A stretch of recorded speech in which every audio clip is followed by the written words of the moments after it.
Welcome to the white shirt man YouTube channel.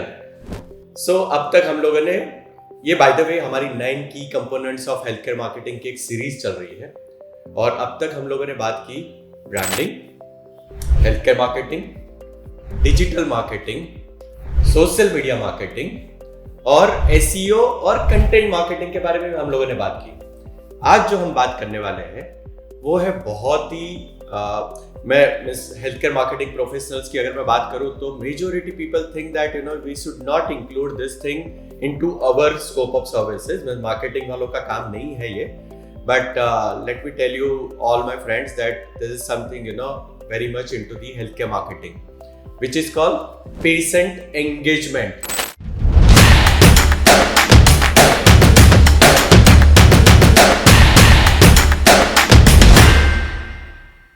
Now बस ये patient engagement होता क्या है? What is this patient engagement is all about?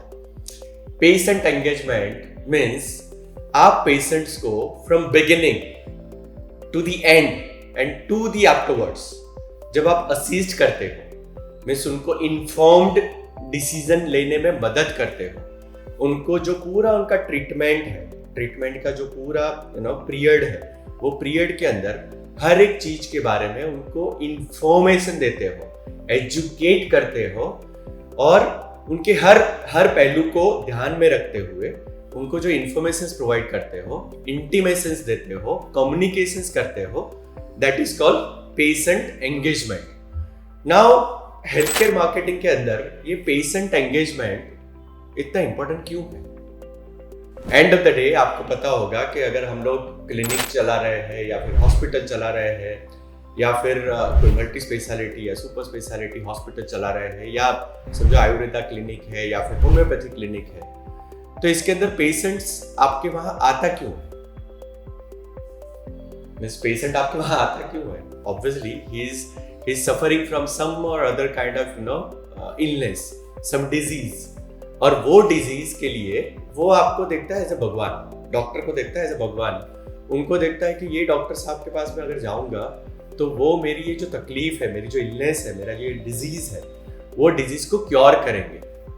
अभी obviously Google के जमाने में या फिर व्हाट्सएप के जमाने में there are lot of informations going around. For example से मुझे हेडेक हो रहा है तो obviously I go to the Google, I search for the headache का रेमेडीज क्या है, घर पे बैठ के मैं हेडेक को कैसे दूर करूं, and I will do some home remedies and all the stuff. But obviously जब ये एक लेवल पे पहुंच जाएगा then I will approach to the doctors, the health care providers और क्लिनिशियंस और इंडिविजुअल डॉक्टर। मैं जब जाऊंगा तो what I am expecting from the health care professionals like health care providers as a patient, that मेरा ये जो problem है, चाहे वो डॉक्टर के लिए बहुत नॉर्मल प्रॉब्लम है, ठीक है ना यार, हेडेक ही है ना, बट मेरे लिए बहुत बड़ा प्रॉब्लम है because this is hindering in my day to day life. So what I expect as a patient is that my doctor or my health care provider should inform me और मुझे treatment के plan समझाए कि this is what the treatment plan would be और this is what the treatment will go for. Say 7 days की treatment है, 15 days की treatment है, 3 दिन की ट्रीटमेंट है, और apart from the treatment what all kind of precautions I need to do it. मुझे क्या खाना चाहिए, क्या नहीं खाना चाहिए, मुझे क्या चीजें रूटीनली करनी चाहिए, नहीं करनी चाहिए, ये सारी चीजों का जो इंफॉर्मेशंस होता है और वो इंफॉर्मेशंस का जो चैनल ऑफ कम्युनिकेशंस होता है, ये सारा जो इकट्ठा होता है वो पेशेंट एंगेजमेंट के अंदर में आता है। सो फॉर एग्जाम्पल से कोई पेशेंट आपके वहां पर आया, डॉक्टर्स के क्लिनिक में आया, डॉक्टर ने उनको, it might be possible there would be only one treatment plan और देयर माइट बी पॉसिबल कि उसमें 2-3 तरीके की ट्रीटमेंट पॉसिबिलिटीज है, और उसमें पॉसिबल ये भी है कि कोई एक पर्टिकुलर ट्रीटमेंट पहले देनी पड़ेगी, सेकंड प्रोसीजर होगा, थर्ड सर्जरी होगा, it might be possible. But patients को ये सारा जो प्रोसीजर है from beginning to the end then after, ये सारी चीज आपको इंफॉर्मेशन के थ्रू देनी होती है। That is called patient engagement. Patient engagement सिर्फ आपका कंसल्टेशन खत्म होता है या फिर कंसल्टेशन दे के पेशेंट चला जाता है, वहां से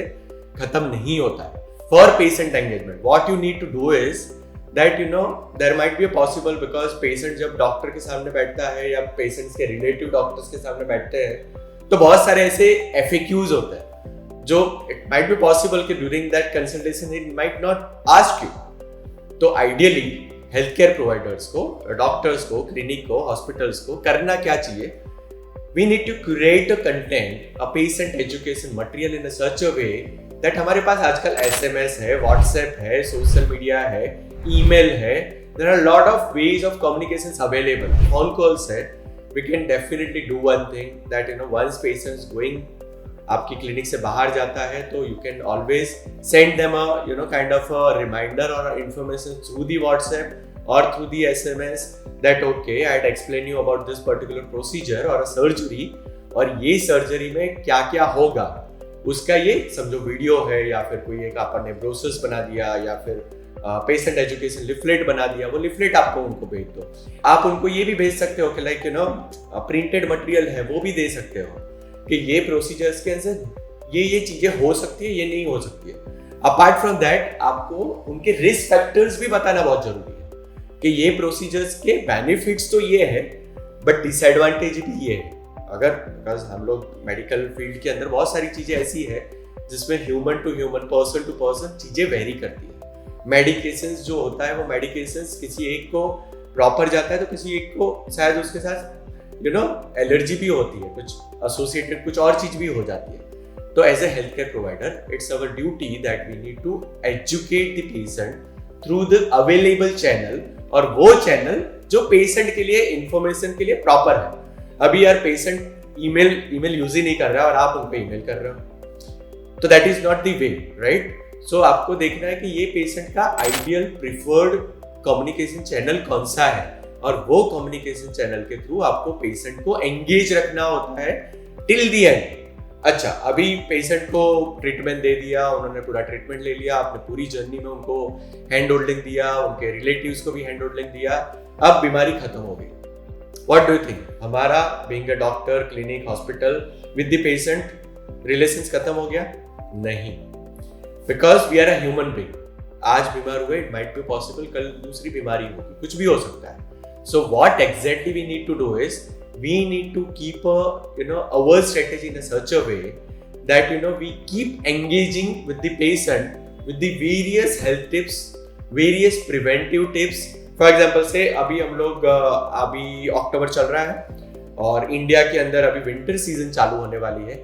तो अगर हमारे पास पुराना पेशेंट का डेटा है, वो पेशेंट के डेटा को to create a kind of engagement with them, we can definitely send the various winter related health tips कि भाई विंटर आ रहा है, विंटर्स में आपको ये चीजों का ध्यान रखना चाहिए, ये चीजें करनी चाहिए, ये प्रिवेंटिव एस्पेक्ट से, ये प्रिवेंटिव एस्पेक्ट से ये सारी चीजें हो सकती है। So this is the way like we need to create the entire patient engagement strategy and we need to incorporate this thing into our marketing plan in a such a way that patient feel that ये हमारा घर का doctor है, this is our family doctor, this is our hospital is like is like a family। उनको clinic जैसा नहीं लगे, hospital जैसा नहीं लगे, उनको ऐसा लगे कि वो अपना घर है, वो अपने ही लोगों के साथ मिला हुआ है, अपने ही लोग, और कभी भी इमरजेंसी है तो they can approach, they can connect without hesitation। So guys, this is all about patient engagement। I am sure इसमें से बहुत सारी चीजें अलग अलग तरीके से, because we are living in a digital age जहाँ पे बहुत सारे टूल्स, बहुत सारे CRM टूल्स, बहुत सारे HMIS इज अवेलेबल जो ये पेशेंट एंगेजमेंट के लिए हमको हैंड होल्डिंग करता है और एक क्यूरेटेड कम्युनिकेशंस जो फनलिंग बोलते हैं वो क्रिएट करके देता है। वो आप लोग यूज कर रहे हो, अगर नहीं कर रहे हो तो think about it and start using that particular tools and keep engaging with your patients, because end of the day we are the healthcare professionals, we are the healthcare marketers, or we are always blessed by doing our activities for a human beings। Thanks you guys, thanks a lot। हम लोग अभी मिलते हैं next video में, क्योंकि अभी भी हमारे 9 की कंपोनेंट में से 3 और कंपोनेंट्स बाकी हैं। Thank you guys, see you soon, bye bye.